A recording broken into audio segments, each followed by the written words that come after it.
Hi, welcome to this week's edition of the weekly wrap up. So, the week gone by was a positive one for the Indian markets, with the Nifty 50 ending the week higher by about 1.7%. The indices representing mid and small caps were up by about 1.8% and 0.8% respectively from a week ago. When gauged from a year ago, the small cap index is up by about 1%, while mid caps are higher by almost 11%. The Nifty 50 and Sensex are up by about 8.2 to 8.4% from a year ago.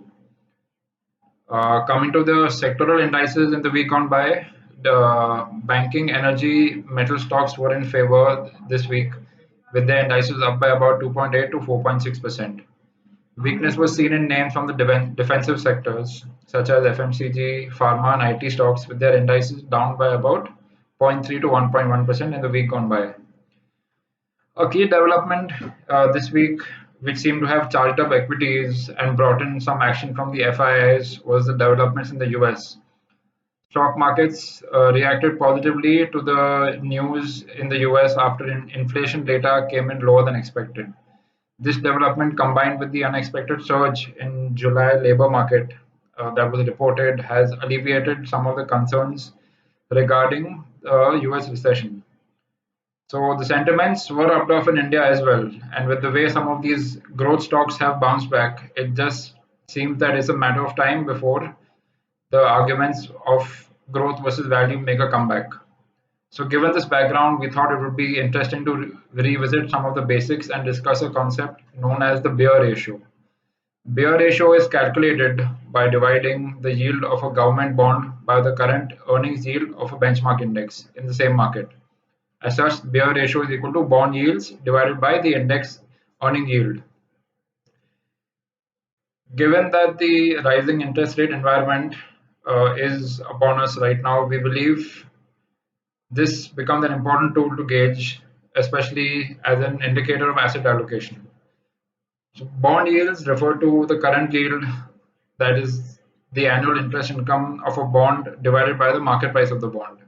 The earnings yield for an index, on the other hand, is the expected EPS divided by the market price or the price of the index. In other words, it is the inverse of the PE ratio. This means that if a company or an index has a PE ratio of 20 times, you simply divide that by 100 and you will get a figure of 5, which is nothing but the earnings yield of the stock. So going by the concept of the Bear ratio, stocks are considered to be more attractive asset class if stocks are yielding more than bonds, that is, the Bear ratio is less than 1. On the other hand, if the earnings yield on stocks is less than the yield on treasury bonds, that is, the Bear ratio is more than 1, it would be better to increase allocation towards bond or debt instruments. So we did this exercise for the Nifty 50. As of today, the Bear ratio stands at about 1.2x, which by theory indicates that allocation towards debt should be above average. However, when we calculate this ratio for the index for the last decade, it turns out that the average Bear ratio for the period has been about 1.1x.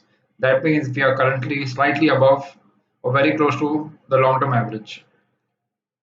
While the current Bear ratio indicates some comfort on the valuation front when compared to your historical data, it must be noted that this is a dynamic tool and thus has its limitations, especially in situations of extreme gyrations in the market and or when the bond yields change substantially. Switching from one asset class to another and then a change in earning predictions going for a toss can tend to catch somebody off guard and could lead to an individual taking irrational decisions when it comes to asset allocation. As such, it would be good to keep in mind that one should take the Bear ratio as just one of the indicators when trying to gauge whether the market is heated or not. Investors would do well to take into consideration other real indicators such as index dividend yield or, for that matter, price to book value into consideration while trying to make an ascertain asset allocation changes. We hope this concept was useful to you, and that's it from us. Have a great weekend ahead. Thank you.